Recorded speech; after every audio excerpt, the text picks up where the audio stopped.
Ndakuramukije, ndaguhaye ikaze mu kiganiro ijambo rizima, ikiganiro kigufasha kwumviriza ijambo ry'Imana, igitabo ku gitabo, igice ku gice.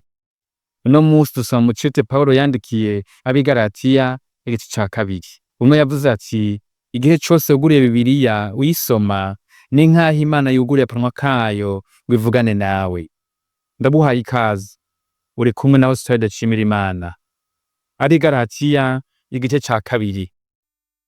Pawulo avuga ingene yemewe n'ab'i Yerusalemu ko ari intumwa. Maze haheze imyaka 14 nongera kudugana na Barunaba kandi na Tito ndamujana. Kandi naduzeyo kubwo guhishurirwa, ndabashira imbere ubutumwa bwiza mvuga mu banyamahanga, ariko ndabushira imbere y'abashimwa twiherereye, ngo sinirukire ubusa canke simbe narirukiye ubusa. Ariko na Tito twari kumwe, naho yari umugiriki ntibamugobereye gukebwa, kandi arico coshimishije abigira bene data banyegetejwe mw'ishengero, binjiye mu mpisho ngo batate ukwidegemvya kwacu dufise muri Kristo Yesu, kugira ngo badushire mu buja. Abo ntitwabumviye na gatoya ngo tuganzwe nabo, kugira ngo ukuri k'ubutumwa bwiza kugume muri mwebwe. Ariko abashimwa ko ari abakuru ko bari bameze ubwa mbere, sindabibabaye. Ubwanje byose ni bimwe. Imana ntirobanura abantu ku cubahiro. Abo bashimwa ntaco banyongerereje, ariko babonye yuko najejwe ubutumwa bwo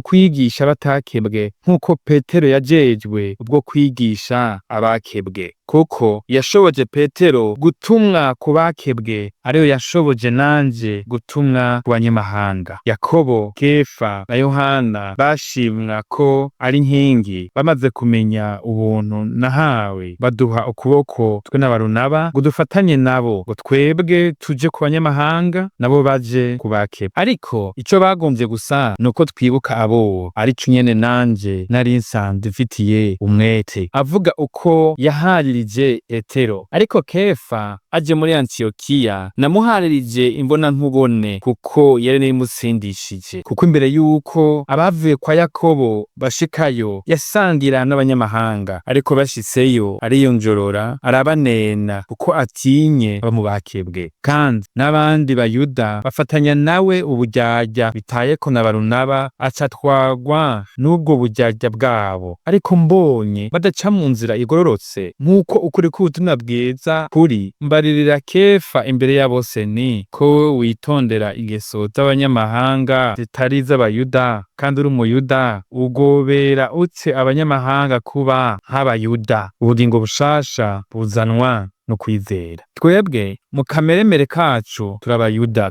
ntituri abanyavyaha bo mu banyamahanga. Ariko tuzi yuko umuntu adatsindanishirizwa n'ibikorwa bishinzwe n'ivyagezwe, ariko atsindanishirizwa no kwizera Yesu Kristo. Natwe twizeye Kristo Yesu, ngo kwizera Kristo kuba ariko kudutsindanishiriza, atari ibikorwa bishinzwe n'ivyagezwe. Kuko ata muntu atsindanishirizwa n'ibikorwa bishinzwe n'ivyagezwe. Ariko namba twabonetse ko turi abanyavyaha, hamwe twarondera gutsindanishirizwa no kuba muri Kristo, mbega Kristo ni umukozi agabura icaha? Eka namba. Nokongera kubaka ivyo nasambuye, noba niseruye ko ndi umuntu acumura. Ivyagezwe vyanteye gupfa ku vyagezwe, ngo mbeho ku Mana. Nabambanywe na Kristo, ariko ndiho. Yamara si jewe nkiriho, ni Kristo ariho muri jewe. Ivyo nkora vyose nkiriho mu mubiri, ndabikoreshwa no kwizera Umwana w'Imana yankunze akanyigura. Simindura ubusa ubuntu bw'Imana, kuko asangwa ukugororoka kuzanwa n'ivyagezwe, Kristo azoba yapfiriye ubusa. Uhoraho